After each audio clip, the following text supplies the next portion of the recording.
گپ اندھیرے اور گہری نیند میں موبائل فون کی گھنٹی اس طرح سنائی دی جیسے پورا کمرہ ہل رہا ہو۔ میں گھبرا کے اٹھ بیٹھا، دیوار پر لگی گھڑی کو دیکھا۔ صبح کے 4 بج رہے تھے۔ اس وقت کون ہو سکتا ہے؟ میں نے سوچا اور فون اٹھا لیا۔ ہلکی نیلی روشنی میں شبانہ اعظمی کا نام چمک رہا تھا۔ ہیلو، میں نے کہا۔ دوسری طرف سے شبانہ کی بڑھائی ہوئی آواز سنائی دی۔ جاوید میاں، ایک بری خبر ہے۔ میرا ذہن فوراً شوکت آپا کی طرف دوڑ گیا۔ وہ بیمار تھی اور عمر بھی ہو گئی تھی۔ میں کچھ بولنے ہی والا تھا کہ شبانہ کی آواز پھر سنائی دی۔ فاروق شیخ چلے گئے۔ جب ایسی کوئی خبر ملتی ہے تو عجیب کیفیت طاری ہو جاتی ہے۔ یقین، بے یقینی، یادیں اور درد گڈمڈ ہو جاتے ہیں۔ ذہن سوچنے کی کوشش کرتا ہے مگر سوچ نہیں پاتا، اور دل کی حالت آندھی میں سوکھے پتے جیسے ہو جاتی ہے۔ میرے گلے سے ایک سرگوشی نکلی۔ کیسے؟ فیملی کو لے کر دبئی گئے تھے، وہی اچانک۔ شبانہ کی آواز ٹوٹ گئی اور فون بند بھی ہو گیا۔ میں نے فریدہ کی طرف دیکھا۔ وہ سب کچھ سن چکی تھی اور آنسو پوچھ رہی تھی۔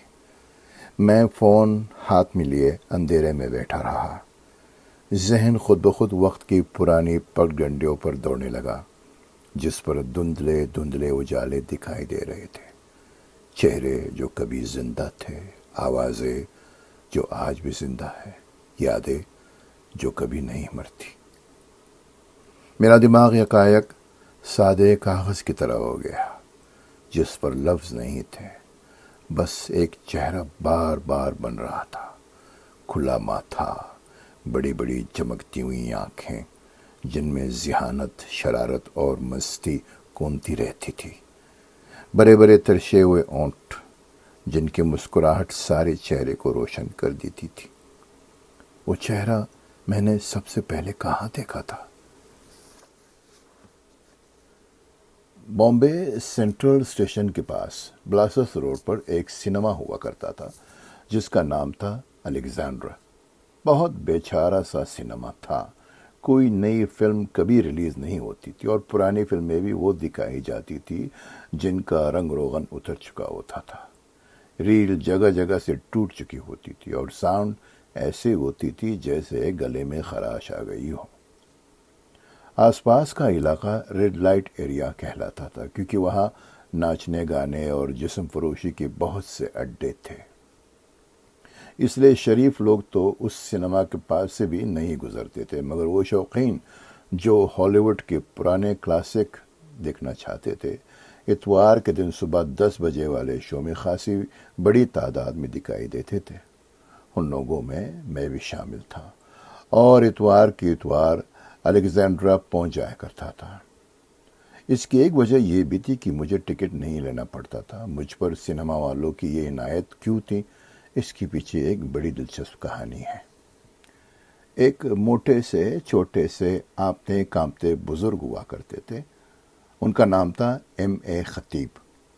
وہ کئی سنیما گھروں کی پبلسٹی ایجنٹ تھے، جن میں الفریڈ اور الیگزینڈرا بھی شامل تھے۔ خطیب صاحب ہر ہفتے کسی فلم کا پبلسٹی مٹیریل یعنی بکلیٹ پوسٹر لے کر میرے پاس آتے تھے، اور میں بکلیٹ پڑھ کر اور پوسٹر دیکھ کر اس انگلش فلم کا ایک اردو نام تجویز کرتا تھا جو ریلیز ہونے والی ہوتی تھی۔ میں 5-6 ٹائٹل لکھ کر خطیب صاحب کے سامنے رکھ دیتا اور وہ کسی ایک کو پسند کر لیا کرتے تھے۔ بعد میں فلم کی پبلسٹی اسی نام سے کی جاتی تھی۔ ٹائٹل جتنا بے ڈھنگا ہوتا خطیب صاحب کو اتنا ہی پسند آتا تھا۔ مجھے اس خدمت کی عوض مبلغ 2 روپے ملا کرتے تھے اور فلم کا ٹکٹ بالکنی جو زیادہ سے زیادہ 2.5 روپے ہوتا تھا معاف کر دیا جاتا تھا۔ کبھی کبھی خوش ہو جاتے تو انعام بھی دے دیا کرتے تھے۔ ایک دفعہ الفریڈ ہچکاک کی فلم 39 اسٹیپس ریلیز ہونے والی تھی۔ میں نے بہت سے نام سجھائے مگر خطیب صاحب کو ایک بھی پسند نہیں آیا۔ آخر جھنجھلا کر میں نے لکھا 1 کم 40 لفڑے، اور خطیب صاحب اتنے خوش ہوئے کہ مجھے اپنے تن سے چپکا لیا اور پورے 5 روپے عنایت کی۔ ہاں، تو ایسے ہی کسی اتوار کو میں الیگزینڈرا کی بالکونی میں بیٹھا پکچر دیکھ رہا تھا۔ پرانے پروجیکٹر کی آرک لائٹ کبھی بڑھتی کبھی گھٹتی، آواز بھی بار بار کم زیادہ ہوتی، مگر شوقینوں کو ان باتوں کی پرواہ کہاں ہوتی ہیں۔ اس دن بالکونی میں 7-8 آدمی سے زیادہ نہیں تھے۔ بہت سے سیٹیں خالی پڑی تھیں۔ کونے والے سیٹ پر بیٹھا ہوا ایک لڑکا اچانک کھڑا ہو گیا اور ایک دوسری سیٹ پر جا بیٹھا۔ میں نے لڑکے کو غور سے دیکھا۔ 17-18 برس کا بے حد خوبصورت لڑکا تھا۔ گورا رنگ، چمکتی ہوئی آنکھیں، بڑے بڑے سیاہ بال جو کانوں پر سے ہوتے ہوئے گردن تک آ گئے تھے، نہایت سفید سٹارچ کیا ہوا کرتا اور پاجامہ۔ میں اس کی خوبصورتی سے کافی مرعوب ہوا اور دل میں سوچا، یہ اس سڑے ہوئے سنیما میں فلم کیوں دیکھ رہا ہے؟ اسے تو خود فلموں میں ہونا چاہیے۔ وہ لڑکا ہر تھوڑی دیر بعد اپنی سیٹ بدل لیتا تھا اور میں حیران تھا کہ یہ کر کیا رہا ہے۔ آخر جب وہ میری رو میں کچھ قریب آ کر بیٹھا تو میں نے پوچھا، سیٹیں بدلنے سے پکچر اچھی دکھائی دیتی ہے کیا؟ اس نے بہت غصے سے مجھے دیکھا اور کھڑے ہو کر کپڑے جھاڑتے ہوئے بولا، کٹمل آپ کو نہیں کاٹ رہے کیا؟ اور باہر نکل گیا۔ مجھے وہ خوبصورت لڑکا کافی عرصے تک یاد رہا، اور جب بھی اس کا جملہ یاد آتا مسکراہٹ خود بخود آ جاتی۔ پھر وہ چہرہ اور جملہ دھیرے دھیرے ذہن سے نکل گئی۔ مگر ایک دن اچانک وہ پھر سامنے آ گیا۔ میں خلافت ہاؤس میں رہتا تھا، جہاں سے خلافت کمیٹی کی زیر اہتمام عید المیلاد النبی کے موقع پر ایک شاندار جلوس نکلا کرتا تھا۔ اس دن شہر کے ہزاروں مسلمان اور بہت سے ہندو بھی خلافت ہاؤس میں جمع ہوتے تھے۔ ان میں طرح طرح کے لوگ ہوتے ہیں، نام والے، لیڈرز، بزنس مین، مزدور، اور وہ بھی ہوتے تھے جو اپنے قیمتی کاروں میں آتے تھے، اور وہ بھی جو سجی ہوئی لاریوں اور ٹرکوں میں دور دور سے آیا کرتے تھے۔ میلے جیسا ماحول ہوتا تھا اور خلافت ہاؤس کے وسیع کمپاؤنڈ میں پاؤں رکھنے کی جگہ نہ ملتی تھی۔ ایسا ہی ایک موقع تھا، جلوس کی تیاری ہو رہی تھی، لوگ آتے اور خلافت کمیٹی کے جنرل سیکرٹری زاہد شوکت علی صاحب سے ملاقات کے بعد چھوٹے چھوٹے گروپوں میں بٹ جاتے۔ اچانک میری نظر الیگزینڈرا والے لڑکے پر پڑی، جو مہمانوں کے واسطے بنائی گئی سویل کے پاس اکیلا کھڑا تھا اور خالی خالی آنکھوں سے چاروں طرف دیکھ رہا تھا۔ ایسا لگ رہا تھا جیسے وہ اجنبی ہجوم میں کسی شناسا چہرے کو ڈھونڈ رہا ہے۔ اچانک اس نے انجمن رامپور کے سیکرٹری عاشق حسین ڈکارو کو، جو اس کے پاس سے گزر رہے تھے، رک کر کچھ پوچھا اور پھر چپ چاپ کھڑا ہو گیا۔ عاشق حسین خان ڈکارو بڑی پہنچی ہوئی ہستی تھے، شہر کے ہر نیک اور بد کو جانتے اور پہچانتے تھے۔ میں نے انہیں پکڑ لیا اور پوچھا، عاشق بھائی، وہ لڑکا کون ہے جس سے آپ بات کر رہے تھے؟ عاشق بھائی نے پلٹ کر دیکھا اور اپنی گاندھی ٹوپی سیدھی کرتے ہوئے بولے، ارے وہ تو اپنے مصطفیٰ شیخ ایڈوکیٹ کا بیٹا ہے، فاروق۔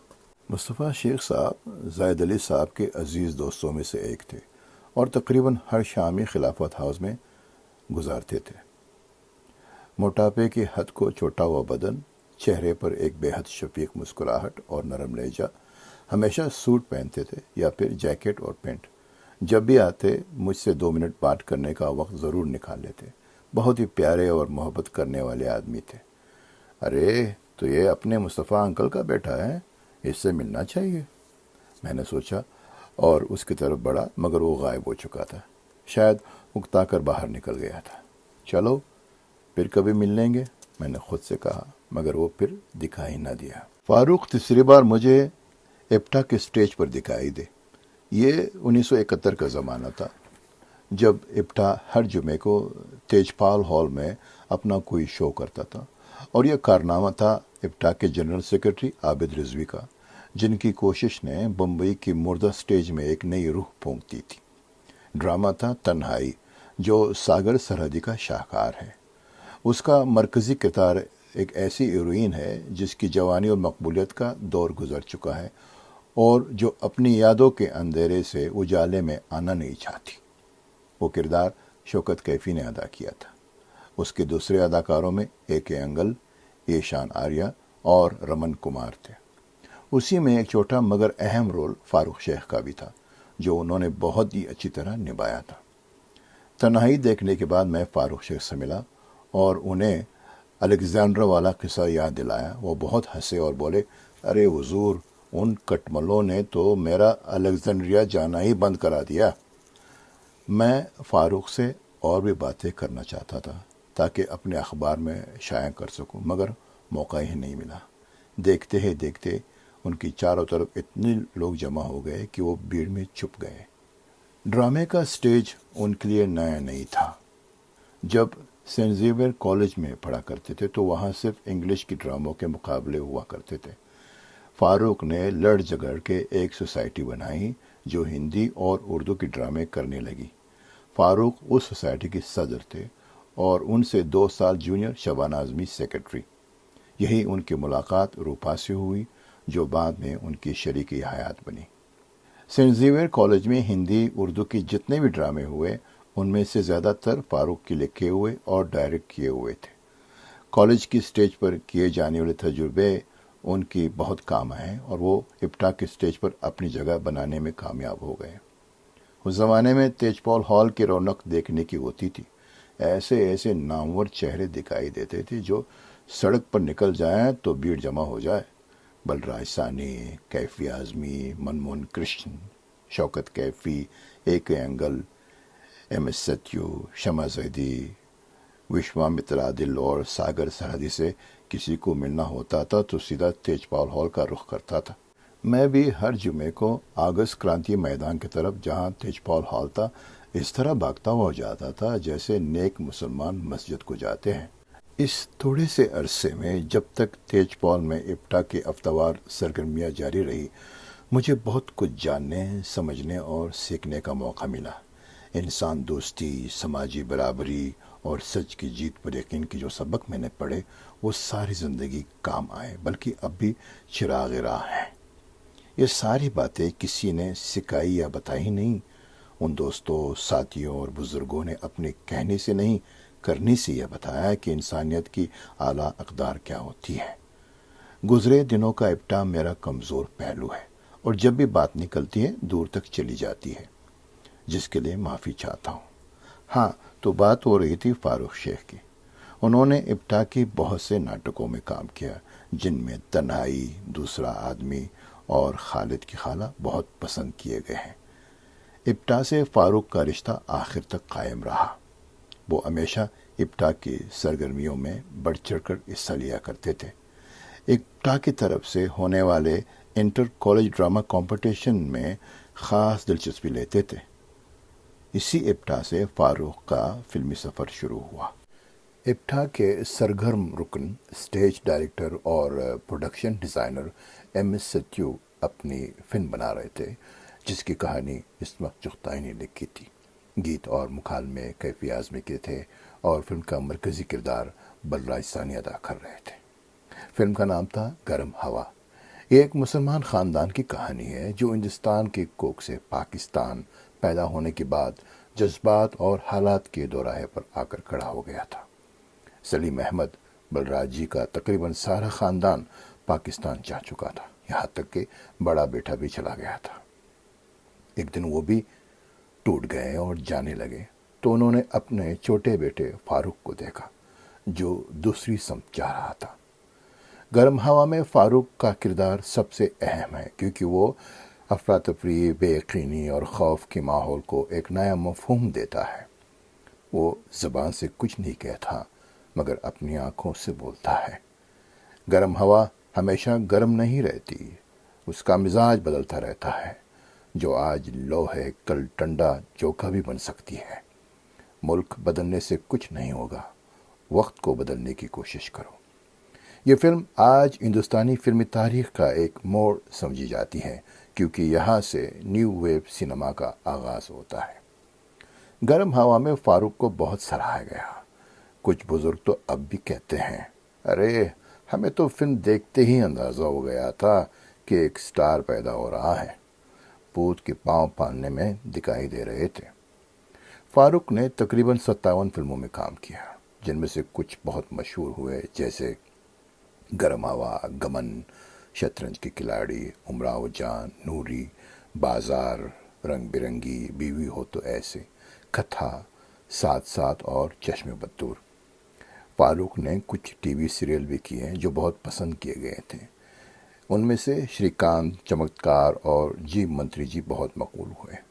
ایک اور پروگرام تھا جینا اسی کا نام ہے، جس میں وہ مشہور ہستیوں کی انٹرویو لیا کرتے تھے۔ وہ بھی اپنے زمانے کا پاپولر پروگرام تھا، اور پسندگی کی سب سے بڑی وجہ مہمان سے زیادہ خود فاروق اور ان کا انداز گفتگو تھا۔ 5-6 سال تک فاروق سے ملاقاتیں بھی ہوئی اور باتیں بھی ہوئی، مگر وہ بات نہ ہو سکی جسے دوستی کہا جاتا ہے، کیونکہ دوستی کے لیے قربت ضروری ہے اور ہمارے تعلقات سلام دعا اور کچھ احوال پرسی سے آگے نہ بڑھ سکیں۔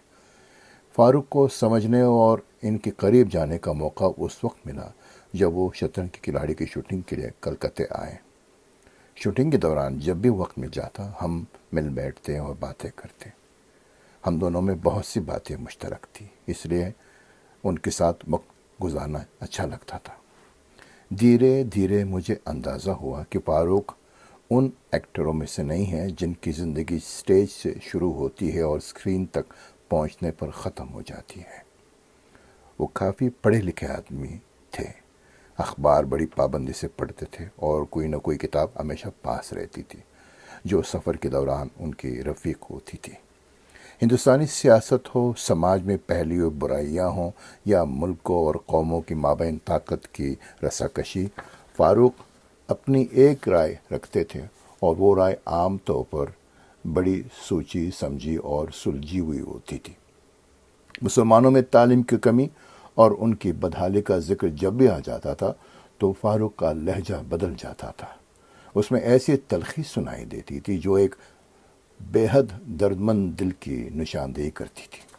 میرا بین الاقوامی شہرت یافتہ ڈرامہ تمہاری امرتا 1992 میں سٹیج پر آیا تھا۔ اس میں صرف 2 کردار ہیں جو شبانہ اعظمی اور فاروق شیخ 21 برس تک ادا کرتے رہے۔ یہ ناٹک خطوط کی شکل میں ہے اور اس کی کہانی صرف اور صرف میرے قلم کی تخلیق ہے، لیکن اس میں جو فارم استعمال کیا گیا ہے وہ ایک امریکی ڈرامے کا ہے۔ اس لیے بیچاری امرتا پر یہ الزام لگتا رہا ہے کہ وہ اڈاپشن ہے۔ اب کیا کہا جائے، ہمارے دیش میں ہنرمندوں کو داد اسی طرح دی جاتی ہے کہ ان کی کمال کو چوری کا مال کہہ دیا جاتا ہے۔ فاروق اور شبانہ دونوں اس الزام سے خفا رہے اور ہر انٹرویو میں تردید کرتے رہے۔ ایک دن فاروق نے مجھ سے کہا، سر آپ تمہارے امرتا کا دوسرا حصہ سیکول لکھیں تاکہ لوگوں کے منہ بند ہو جائیں۔ ان کے بار بار اکسانے اور لمبی لمبی بحثیں کرنے کا نتیجہ یہ نکلا کہ میں نے آپ کی سونیا لکھا، جس میں فاروق کے ساتھ سونالی بیندرے تھی، اور یہ ڈرامہ بھی بے حد مقبول ہوا۔ ان دونوں ڈراموں کا سلسلہ 2 دہائیوں تک چلتا رہا، اور یہی وہ دور تھا جب میں نے فاروق کی وہ روپ دیکھے جو ان کو سٹیج یا اسکرین پر دیکھنے والے کبھی نہ دیکھ سکیں۔ تمہارے امرتا کا پہلا شو 27 فروری 1992 کو ممبئی کی پرتھوی تھیٹر میں ہوا تھا، اور چند مہینوں میں اس کی مقبولیت کا یہ عالم ہو گیا تھا کہ ٹکٹوں کی سیل شروع ہونے کے 15 منٹ کے اندر اندر ہاؤس فل ہو جاتا تھا۔ کسی بھی آرٹسٹ کے لیے ایسی باتیں انعام سے کم نہیں ہوتے، اور یہی حال فاروق کا تھا۔ ایسا لگتا تھا جیسے وہ بادلوں میں سفر کر رہے ہوں۔ چند مہینے گزرے تھے کہ وہ حادثہ پیش آیا جس نے ملک کی سیاست کا رنگ ہمیشہ کے لیے بدل دیا۔ ایودھیا میں بابری مسجد شہید کر دی گئی اور چاروں طرف فسادات کی آگ ایسی پھیلی جیسے ہندوستان پھوس کا بنا ہوا ہو اور کسی نے چنگاری ڈال دی ہو۔ اس زمانے میں فاروق انتہائی بے چین اور پریشان دکھائی دیتے تھے۔ ان کے پاس جگہ جگہ سے فساد میں پھنسے ہوئے لوگوں کے فون آتے رہتے تھے، اور وہ کبھی پولیس کو فون کرتے، کبھی ان وزیروں اور بڑے افسروں سے مدد مانگتے جو انہیں جانتے تھے اور ان کی عزت کرتے تھے۔ کئی جگہ تو وہ خود پہنچ گئے اور یہ بھی نہ سوچا کہ ان کی جان کو خطرہ ہو سکتا ہے۔ ساتھ ہی ساتھ فساد زدگان کی مدد کا سلسلہ بھی جاری تھا، اور یہ کام نہایت خاموشی سے ہو رہا تھا۔ 2002 میں جب گجرات میں خون کی ہولی کھیلی گئی، سینکڑوں بے گناہ قتل کر دیے گئے۔ بستیاں اجاڑ دی گئی، لاکھوں لوگ اچانک بے گھر اور محتاج ہو گئے۔ تو اپنے وطن سے محبت کرنے والوں کا ایک گروپ گجرات کے دشوار گزار علاقوں میں جا کر لٹے پٹے لوگوں کو دوبارہ بسانے اور ان کا اعتماد بحال کرنے کا کام کرنے لگا۔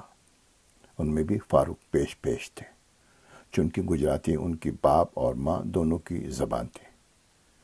فاروق کی ماں فریدہ شیخ ایک فارسی خاتون تھی اور وہ گجراتی کسی اہل زبان کی طرح بولا کرتی تھی، اس لیے گجرات میں کام کرنا اور لوگوں تک اپنا پیغام پہنچانا ان کے لیے بہت آسان تھا۔ اس دوران وہ فلم اور تھیٹر تو کیا خود کو بھی بھول گئے تھے۔ ایک بار جب وہ احمد آباد کا دورہ کر کے واپس آئے تو میں نے ان کی آنکھوں میں آنسو دیکھے، اور جو کچھ انہوں نے کہا وہ بولنا چاہوں بھی تو نہیں بول سکتا۔ انہوں نے کہا تھا، یہ کیسے لوگ ہیں جاوید صاحب؟ انہیں روتے ہوئے بچے اور جلتے ہوئے گھر دیکھ کر دکھ نہیں ہوتا؟ گجرات کے مصیبت زدہ لوگوں کے لیے فاروق نے جو کچھ کیا، بھلے ہی اس کی تعریف میں اخباروں کے کالم کالے نہ کیے گئے ہوں، مگر ان کی بے لوث خدمت لوگوں کے دلوں پر آج تک لکھی ہوئی ہے۔ 2012 میں جب میں احمد آباد جا کر عظیم ادیب وارث علوی سے ملا تھا تو فاروق کا ذکر بھی آ گیا تھا، اور وارث صاحب نے کہا تھا، وہ آدمی نہیں فرشتہ تھا، گجرات پر احسان ہے اس کا۔ وہ ایک ایسے مسلمان تھے جو مذہب کو سمجھتے بھی تھے، مانتے بھی تھے اور احترام بھی کرتے تھے۔ وہ ان لوگوں میں سے نہیں تھے جو اس لیے مسلمان ہوتے ہیں کہ اسلام وراثت میں ملتا ہے۔ وہ 5 وقت کی نماز پڑھتے تھے، رمضان کے سارے روزے رکھتے تھے، زکوٰۃ پابندی سے دیتے تھے، اور شاید عمرہ بھی کر چکے تھے۔ میں نے ان کی مذہبیت کے بارے میں بہت سے دلچسپ قصے سنے ہیں۔ مظفر علی کی فلم گمن کی شوٹنگ کوٹوارا میں ہو رہی تھی، جو مظفر کی جاگیر ہے۔ وہاں ایک بہت بڑی حویلی ہے۔ شوٹنگ کے دوران فاروق، اسمتا پاٹل اور دوسرے اداکار حویلی میں ٹھہرے ہوئے تھے۔ مظفر بتاتے ہیں کہ فاروق صبح صبح نہا کر گاؤں کے مسجد میں نماز پڑھنے کے لیے جاتے تھے اور واپس آ کر پھر سو جاتے تھے۔ کبھی کبھی ایسا بھی ہوتا تھا کہ مسجد میں پہلے پہنچ جاتے تھے تو اذان بھی دے دیا کرتے تھے، اور 1-2 بار جب امام صاحب کو آنے میں دیر ہوئی تو فاروق نے نماز بھی پڑھائی۔ قرآن بڑی پابندی سے پڑھتے تھے۔ ان کے پاس انگریزی زبان میں ایک تفسیر بھی تھی جسے وہ اکثر پڑھتے رہتے تھے اور نشان لگاتے رہتے تھے۔ نماز میں عام طور پر صرف فرض پڑھا کرتے تھے، اور اس کے لیے انہیں بہت زیادہ تیاری کی ضرورت نہیں ہوتی تھی۔ میں نے خود دیکھا ہے کہ شوٹنگ کے دوران یا تھیٹر میں ناٹک کرتے ہوئے اگر نماز کا وقت ہو جاتا تھا تو چمڑے کی پرانے جولے میں سے، جو ہر وقت ان کے ساتھ رہتا تھا، کوئی اخبار نکالتے، اسے بچھاتے اور نماز کی نیت باندھ لیتے۔ آسامی زبان کی مشہور ڈائریکٹر جانو برووا نے ایک انٹرویو میں بتایا تھا کہ جب فاروق آسام میں برووا کی فلم اپیکشا کی شوٹنگ کر رہے تھے تو نماز کا وقت ہو گیا۔ شوٹنگ ایک ہندو کے گھر میں ہو رہی تھی۔ فاروق نے بڑے ادب سے گھر کی مالکن سے کہا، اگر آپ برا نہ مانیں تو میں یہاں نماز پڑھ لوں؟ مالکن انہیں اپنے بیڈ روم میں لے گئی اور کہا، آپ شوق سے نماز پڑھیے، دھرم کوئی بھی ہو، نام تو ایشوری کا لیا جا رہا ہے۔ رمضان کا پورا مہینہ وہ گھر سے باہر نہیں نکلتے تھے، نہ کوئی شو کرتے تھے اور نہ شوٹنگ۔ فون کال اور میسج بھی نہیں لیتے تھے۔ فون کال کا تو عجیب حساب تھا۔ عام دنوں میں بھی کسی کو فون نہیں کرتے تھے، لیکن صبح سے شام تک موبائل فون پکڑ کے انگوٹھے سے ٹائپ کرتے رہتے تھے۔ مجھے بڑی حیرت ہوتی تھی کہ وہ ایک ہی وقت میں کس طرح باتیں بھی کرتے جاتے ہیں اور میسج بھی۔ ایک موضوع اور ہے جس کی بغیر یہ خاکہ مکمل نہیں ہوگا اور جس پر ان سے گھنٹوں گفتگو کی جا سکتی تھی، اور وہ تھا کھانا۔ کھانے کے بے حد شوقین تھے۔ کس شہر کی کس ہوٹل میں کون سی ڈش اچھی ہوتی ہے، فاروق اس طرح بتاتے تھے جیسے ابھی کل ہی کھا کر آئے ہو۔ میں ان کے ساتھ ہندوستان ہی میں نہیں، ہندوستان کے باہر بھی بہت سی جگہ گیا ہوں اور ہر جگہ ان کی معلومات سے فائدہ اٹھایا ہے۔ پرانی دلی کی کس ہوٹل میں نہاری اچھی ملتی ہے، حیدرآباد کی بریانی کہاں ملے گی، دبئی میں لکھنؤ کے گلاوٹی کباب کون بناتا ہے، سنگاپور میں مغلائی قورمہ اور نان کس کونے میں ملتے ہیں، یہ سب راز وہ اس طرح جانتے تھے جیسے ساری زندگی کھانے اور کھلانے کے سوا اور کچھ کیا ہی نہیں۔ میں نے انہیں انٹرنیشنل دسترخوان کا نام دے رکھا تھا۔ انہیں کھانے ہی کا نہیں، کھلانے کا بھی شوق تھا۔ اگر انہیں معلوم ہو جاتا کہ کسی ہوٹل میں کوئی اچھی چیز بنتی ہے تو اکیلے کبھی نہیں جاتے تھے۔ میری بیوی فریدہ بتاتی ہے کہ جب وہ فلم بازار کی کاسٹیوم کر رہی تھی، جس کی شوٹنگ حیدرآباد میں ہو رہی تھی، تو ایک رات فاروق ساری یونٹ کو ساتھ لے کر حسین ساگر کے کنارے بنے ہوئے ایک چھوٹے سے ہوٹل میں پہنچ گئے، جس کے بارے میں مشہور تھا کہ وہ کچے گوشت کی بریانی اور خوبانی کا میٹھا بہت اچھا بناتا ہے۔ بل کتنا بھی بڑا ہو، اسے ادا کرتے وقت پیشانی پر بل نہیں آتا تھا۔ ہاں، شراب کے لیے ایک پیسہ بھی اپنے جیب سے نہیں دیتے تھے۔ وہ خود شراب نہیں پیتے تھے، لیکن دوسروں کے پینے پر انہیں کوئی اعتراض نہیں تھا۔ ایک بار ایسا ہوا کہ ہم لوگ کسی ہوٹل میں کھانا کھا رہے تھے۔ ہمارے ساتھ مرحوم یونس پرویز بھی تھے، جو کھانے کے ساتھ ساتھ وسکی سے بھی شغل کر رہے تھے۔ جب بل آیا تو فاروق نے چیک کیا اور کیپٹن کو بلا کر کہا، بل بدل کر لائیے، وسکی کا بل یہ صاحب خود ادا کریں گے۔ یونس پرویز بھی کچھ کم نہیں تھے، کہنے لگے، کیا بات کر رہے ہو یار، میرے پاس تو پیسے ہی نہیں ہیں، میں تو اپنا پرس بھی نہیں لایا۔ فاروق نے کہا، تو کسی سے قرض لے لیجئے۔ یونس بولے، تو پھر آپ ہی دے دیجئے۔ فاروق کا جواب تھا، ہرگز نہیں، شراب کے لیے ایک پیسہ نہیں دوں گا، کھانا اور کھانا ہے تو منگا لیجئے۔ ایسا نہیں تھا کہ فاروق ہی ہوٹلوں کے بارے میں جانتے تھے، بہت سے ہوٹل والے بھی انہیں اچھی طرح جانتے تھے۔ اس کی ایک وجہ تو یہ تھی کہ نامور ایکٹر تھے، ہر آدمی پہچانتا تھا۔ دوسری وجہ یہ بھی تھی کہ جس ہوٹل، ریسٹوران یا ڈھابے پر جاتے، وہاں کے مالک سے لے کر ویٹروں تک سب سے ایسے ملتے جیسے پرانی یاری دوستی ہو۔ اب آپ خود ہی بتائیے، اگر ایک فلم سٹار اتنی اپنائیت دکھائیں تو ہوٹل کا مالک بیچارہ ان کے پیروں تلے بیچی جائے گا نا۔ قلابہ بمبئی شہر کا بے حد مصروف کاروباری علاقہ ہے۔ یہاں دن بھر دکانیں جگمگاتی رہتی ہیں، لوگوں کی بھیڑ اتنی زیادہ ہوتی ہے کہ فٹ پاتھ پر چلنا بھاری ہو جاتا ہے، مگر رات کو منظر بدل جاتا ہے اور ایک دوسری قسم کی رونق دکھائی دینے لگتی ہے۔ بڑی بڑی عمارتوں کے پیچھے گلیوں کی دھندلی روشنی میں طرح طرح کے دکانیں اور ہوٹل کھول جاتے ہیں، جن میں کباب والے بڑے میاں بہت مشہور ہیں۔ عالمی شہرت یافتہ ہوٹل تاج کے پیچھے والی گلی میں دور تک چارپائیوں، میزوں، کرسیوں اور لمبی لمبی بیچوں کا ایک گاؤں جیسا بس جاتا ہے۔ اس کے باوجود ہجوم اتنا ہوتا ہے کہ اکثر بیٹھنے کو جگہ نہیں ملتی۔ یہ ہجوم ان شوقینوں کا ہوتا ہے جنہیں بڑے میاں کے کباب کھینچ کر لاتے ہیں۔ لوگ 20-30 کلومیٹر دور سے آنے میں بھی تکلف نہیں کرتے۔ بمبئی میں بڑے میاں کے کبابوں کا نام اور شہرہ وہی ہے جو لکھنؤ میں ٹنڈے کی اور کراچی میں بندوق خان کی کبابوں کا ہے۔ بڑے میاں کے کباب کھانا بذات خود ایک تجربہ ہے۔ ایک بار جب فاروق شیخ کو کبابوں کی یاد آئی اور ہم سب کو لے کر وہاں پہنچے تو ہاتھوں ہاتھ لے گئے۔ ایک لڑکے نے، جو شاید بڑے میاں کا بیٹا تھا، ہم لوگوں کے لیے ایک بند دکان کے باہر میز لگوائی اور خود ہی کرسیاں بچھانے لگا۔ فاروق کرسیوں کو ترتیب سے رکھنے میں اس کی مدد کرنے لگے اور اس کا حال چال پوچھتے رہے۔ تھوڑی دیر میں جب ہم سب لوگ بیٹھ گئے تو میں نے فاروق سے پوچھا، یہاں کبابوں کے علاوہ اور کیا ملتا ہے؟ فاروق نے اندھیرے میں اپنے شریر آنکھیں چمکائیں اور بولے، دیکھتے جائیے۔ اور واقعی تھوڑی دیر میں سارے میز طرح طرح کے ڈشز سے بھر گئی۔ اگرچہ روشنی کا انتظام تھا، مگر اتنا کم تھا کہ ان کھانوں کو پہچانا مشکل تھا جو سامنے رکھے ہوئے تھے۔ اس لیے نہیں بتا سکتا کہ کیا کیا کھایا تھا، مگر جو بھی تھا لذیذ تھا۔ اور سب سے بڑی بات یہ تھی کہ فاروق نے کوئی آرڈر نہیں دیا تھا۔ شاید بڑے میاں کو پہلے سے معلوم تھا کہ فاروق کی پسند اور ناپسند کیا ہے۔ فاروق کی ایک پارٹی تو ایسی تھی کہ جب بھی اس کا ذکر آتا ہے، فریدہ اپنی کلائی کو دیکھنے لگتی ہے، جس کی ایک ہڈی تھوڑی سی ٹھیڑی ہے۔ ہوا یوں کہ مجھے غالب ایوارڈ ملا۔ اردو مرکز میں بڑا جلسہ ہوا جس میں فاروق بھی شریک ہوئے۔ جلسے کے بعد انہوں نے کہا، مینارہ مسجد قریب ہے، وہاں ایک ہوٹل میں کھانا بہت اچھا ملتا ہے۔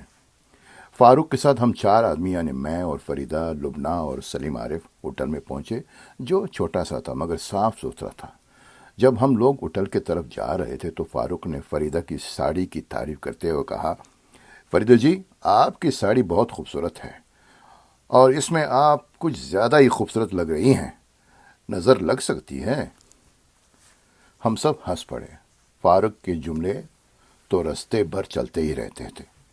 اس ہوٹل میں بھی فاروق کی وجہ سے ہماری بہت خاطر تواضع ہوئی، لیکن واپسی پر ایک ایسا حادثہ ہوا جو اپنے نشان چھوڑ گیا۔ جب ہم لوگ کھانا کھا کر اپنی گاڑی کی طرف جا رہے تھے جو کچھ دوری پر کھڑی تھی، تو فریدہ کا سینڈل فٹ پاتھ کی کسی پتھر میں پھنسا اور وہ گر پڑی۔ میں نے دوڑ کر ان کو اٹھایا۔ ان کا ہاتھ مڑ گیا تھا جس میں ہلکا ہلکا درد ہو رہا تھا، لیکن دوسری کوئی چوٹ نہیں آئی تھی۔ فاروق نے کہا، میں نے تو پہلے کہا تھا نظر لگ سکتی ہے۔ اس وقت وہ بات آئی گئی ہوگی، مگر فریدہ کے ہاتھ کا درد کم نہ ہوا تو ایکس رے کرایا گیا، جس میں پتہ چلا کہ کلائی کی ہڈی ٹوٹ گئی ہے۔ مہینوں پلاسٹر بندھا رہا، اس کے باوجود ہڈی سیدھی نہ ہو سکی۔ آج بھی جب کبھی ہمارے گھر میں فاروق کی باتیں ہوتی ہے تو فریدہ اپنی کلائی کی درد کو نہیں، اس درد کو یاد کرتی ہے جو فاروق کے جانے سے ہم سب کو ہوا ہے۔ ویسے تو وہ انسان تھے، بالکل میرے اور آپ کی طرح، مگر شاید وارث الوی نے ٹھیک ہی کہا تھا، تھوڑے سے فرشتہ بھی تھے، اور یہ فرشتہ پن ہر ایک کو نظر نہیں آتا تھا۔ وہ بھی نہیں جانتے تھے جو ان کے بہت قریب تھے۔ فرشتوں کے بارے میں کہا جاتا ہے کہ وہ بہت ہمدرد، رحم دل اور ضرورت مندوں کی مدد کرنے والے ہوتے ہیں۔ وہ کب، کہاں، کیسے، کس کی امداد کریں گے اور چلے جائیں گے، کوئی نہیں جانتا۔ کچھ یہی حال فاروق شیخ کا بھی تھا۔ ان کی خاموش سوشل ورک کی درجنوں کہانیاں ہیں جو اب دھیرے دھیرے باہر آ رہی ہیں۔ صاحب پانچ پائے نے بتایا تھا کہ دلی میں چشم بدور کی شوٹنگ کے دوران ایک مزدور کافی بلندی سے گرا اور زخمی ہو گیا۔ تھوڑی دیر کے لیے شوٹنگ رک گئی۔ سب نے اپنے اپنے طریقے سے افسوس کا اظہار کیا اور مزدور کو اسپتال میں داخل کر دیا گیا۔ کافی دنوں بعد جب وہ مزدور ٹھیک ہو گیا اور کام پر آیا تو اس نے بتایا کہ اسپتال میں داخلے کے بعد کسی نے بھی اس کی خبر گیری نہیں کی، کیونکہ سب شوٹنگ میں مصروف تھے، مگر ایک آدمی اس کی مزاج پرسی کے لیے بار بار آیا اور مزدور سے اس کے گھر کا پتہ معلوم کر کے کچھ رقم بھی بھیجے تاکہ گاؤں میں رہنے والے بیوی بچے بھوکے نہ رہ جائیں، اور وہ آدمی فاروق شیخ تھا۔ ایک بار ہم دونوں پریس کلب پر ایک جلسے میں شریک ہو کر واپس جا رہے تھے۔ چونکہ ہم دونوں کے گھر قریب تھے اس لیے اکثر ساتھ سفر کرتے تھے کہ راستے میں گپ بھی لڑائی جا سکے۔ محمد علی روڈ آیا تو اچانک بولے، ذرا گاڑی روکیے، یہاں کی نان خطائی اور بسکٹ بہت اچھے ہوتے ہیں، خرید لیتے ہیں۔ ہم دونوں ایک مٹائی والے کی دکان میں گھس گئے۔ فاروق ہر چیز کو چکھتے، تعریف کرتے اور آرڈر دیتے جاتے۔ انہوں نے 3 بڑے بڑے تیلے بھروائے، پتہ نہیں کتنے ہزار کا بل دیا اور نان خطائی کی تاریخ بیان کرتے ہوئے گاڑی میں آ بیٹھے۔ فاروق کا گھر میرے گھر سے پہلے آتا تھا، اس لیے گاڑی پہلے ان کی بلڈنگ پر رکی۔ انہوں نے ایک تیلا اٹھایا اور چلنے لگے تو میں نے پوچھا، بھائی جان یہ 2 تیلے کس کے لیے ہیں؟ فرمایا، ایک آپ کا ہے اور ایک آپ کی ڈرائیور صاحب کا۔ میں نے کہا، ارے ایسا کیوں کر رہے ہو بھائی، اتنی بہت سی مٹائی ہے، روی کو میں دے دوں گا۔ مگر انہوں نے سنی انسنی کرتے ہوئے ڈرائیور سے پوچھا، بچے ہیں؟ ڈرائیور نے سر ہلایا، جی سر۔ مٹائی کھاتے ہیں؟ ڈرائیور ہنسی، جی صاحب۔ تو پھر سوچ کیا رہے ہو، نکالو تیلا۔ پھر مجھ سے بولے، سرکار وہ کوکونٹ کوکیز فریدہ جی کے لیے ہیں، مجھے معلوم ہے انہیں بہت پسند ہے، اور جمتے ہوئے گیٹ کے اندر گھس گئے۔ فاروق اپنے 5 بہن بھائیوں میں سب سے بڑے تھے اور ماں باپ کے لاڈلے بھی تھے۔ وہ بھی اپنی فیملی کو بہت چاہتے تھے، خاص طور سے اپنے والد کو۔ اسی لیے ان کی نقش قدم پر چلتے ہوئے LLB کیا اور کچھ دن وکالت کی پریکٹس بھی کی، اور شاید اسی زمانے میں کسی عدالت میں کھڑے ہوئے فاروق کو خیال آیا ہوگا کہ نیچے کھڑے ہو کر اوپر بیٹھے ہوئے جج کو دیکھنا تیرا کام نہیں ہے، ایسی جگہ جا جہاں تو اوپر ہو اور لوگ تجھے دیکھیں۔ فاروق کی زندگی کی بہت سے ایسی پہلو ہے جو کبھی عوام کے سامنے نہیں آئے۔ اس کی ایک وجہ تو یہ ہے کہ فاروق ان فلمی ستاروں میں سے نہیں تھے جو چیک بھی مارے تو اخبار کی سرخی بن جائیں۔ دوسری وجہ یہ بھی ہے کہ وہ خود بھی اپنے معاملات کو اپنی ذات سے آگے نہیں بڑھنے دیتے تھے۔ ان کے بارے میں بہت سی باتیں مشہور تھیں مگر کبھی کوئی بات یقین تک نہیں پہنچی۔ شاید انہیں بھی اچھا لگتا تھا کہ ان کے اوپر اسرار کا باریک سا پردہ پڑا رہے جس میں سے کچھ دکھائی دیتا ہے اور بہت کچھ دکھائی نہیں دیتا۔ فاروق کے گھر والوں کا رویہ بھی کچھ انہی جیسا ہے۔ میں نے درخواست کی تھی مگر یہ کہہ کر منع کر دیا گیا کہ ان کی بیوی اور بیٹیاں فاروق کے بارے میں کوئی بات کرنا نہیں چاہتے، اس لیے اس خاکے میں ان کی نجی زندگی کے بارے میں کچھ زیادہ نہیں ہے اور میں سنی سنائی لکھنے کا قائل نہیں ہوں، لہٰذا وہی لکھا ہے جو خود جانتا ہوں۔ فاروق کو گھوڑے بہت پسند تھے۔ ان کا کہنا تھا انسانوں کے بعد اگر کسی سے عشق کیا جا سکتا ہے تو وہ گھوڑے ہیں۔ وہ گھوڑوں کی خوبصورتی، وفاداری اور ہمت کی تعریف کرتے کبھی نہیں تھکتے تھے۔ ایک بار جب میں تمہارے امرتا کے شو کے لیے دبئی گیا ہوا تھا تو میرا قیام ایک ایسے ہوٹل میں تھا جس کی کھڑکیوں سے دبئی کی شاہی استبل کا ایک حصہ دکھائی دیتا تھا۔ سویرے سویرے سینکڑوں عرب گھوڑے میدان میں دوڑتے نظر آتے۔ بعد میں سب کو ہاؤس میں نہلایا جاتا تھا اور اتنی مالش کی جاتی کہ وہ چمکنے لگتے۔ فاروق کسی دوسرے ہوٹل میں تھے۔ میں نے شاہی گھوڑوں کا ذکر کیا تو بے تاب ہو گئے۔ اگلے روز سویرے ہی میرے کمرے پر پہنچ گئے اور جب تک گھوڑے ایکسرسائز کرتے رہے فاروق کھڑکی میں کھڑے رہے اور عربی گھوڑوں کی خوبیاں گنواتے رہے۔ اس دن پہلی بار معلوم ہوا کہ فاروق کے پاس بھی گھوڑے ہیں جو انہوں نے اپنے آبائی گاؤں میں رکھے ہوئے ہیں۔ انہوں نے بتایا کہ وہ کچھی گھوڑوں کی بریڈنگ کرتے ہیں کیونکہ گھوڑوں کی یہ نسل عربی گھوڑوں سے کم نہیں ہے۔ فرق صرف اتنا ہے کہ کچھی گھوڑوں کی ٹانگیں عربی گھوڑوں کی طرح لمبی اور سڈول نہیں ہوتی، اس لیے ان کی رفتار کچھ کم ہوتی ہے۔ گھوڑوں سے دلچسپی فاروق کو وراثت میں ملی تھی۔ ان کے دادا کے پاس کہیں گھوڑے تھے۔ بچپن میں فاروق ان پر سواری کیا کرتے تھے۔ سنا ہے کہ وہ اچھے شہ سوار تھے اور گھوڑے کی ننگی پیٹ پر سواری کر سکتے تھے۔ ایک اور راز اس وقت کھلا جب انہوں نے مجھے فون کیا اور کہا، میں آپ کو آم بھیج رہا ہوں مگر شرط یہ ہے کہ آپ ان کی گٹلیاں واپس کر دیں گے۔ میں بہت ہنسا اور سمجھا کہ یہ بھی فاروق کا کوئی مذاق ہے مگر وہ سنجیدہ تھے۔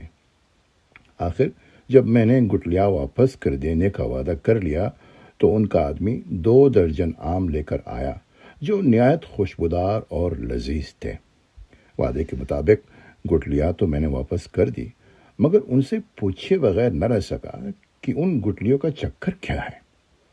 کچھ شرما کر انہوں نے بتایا کہ بروڈا کے پاس امرولی میں جہاں وہ پیدا ہوئے تھے اور جہاں ان کی آبائی جائیداد ہے، ایک امرائی آموں کا باغ بھی ہے جسے وہ ایک مثالی امرائی بنانا چاہتے ہیں۔ اس لیے انہیں جہاں سے بھی اچھے آم یا آموں کی قلمیں مل جاتی ہیں فوراً امرولی پہنچا دیتے ہیں۔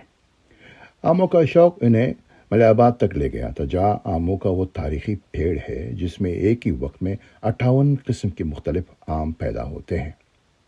فاروق بھی اپنے باغ میں ایسا ہی ایک پیڑ لگانا چاہتے تھے۔ خدا جانے وہ اس میں کامیاب ہوئے یا نہیں۔ انہوں نے ایک ٹرک بھر کے یوپی کی بہترین آموں کی قلمیں منگوا کر اپنے باغ میں لگوائی تھی۔ خدا نے فاروق کو دولت اور شہرت تو دی ہی تھی، سب سے زیادہ جو چیز ان کے پاس تھی وہ تھی ان کی مقبولیت۔ میں نے اپنی طویل رفاقت کے دوران شاید ہی کسی کے منہ سے فاروق کی برائی سنی ہو۔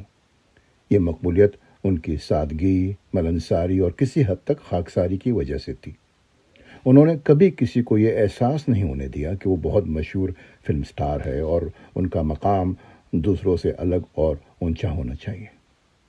ان کی سادگی اور سادہ مزاجی ہی ان کو دوسروں سے ممتاز کر دیا کرتی تھی۔ عام طور پر لکھنوی چکن کا سفید کرتا اور پاجامہ پہنا کرتے تھے اور سینٹ کے مقابلے میں ہندوستان کے پرانے روایتی عطر زیادہ پسند کرتے تھے۔ وہ اپنا چمڑے کا تھیلا کندھے پر لٹکا کے بازاروں میں گھومتے پھرتے تھے۔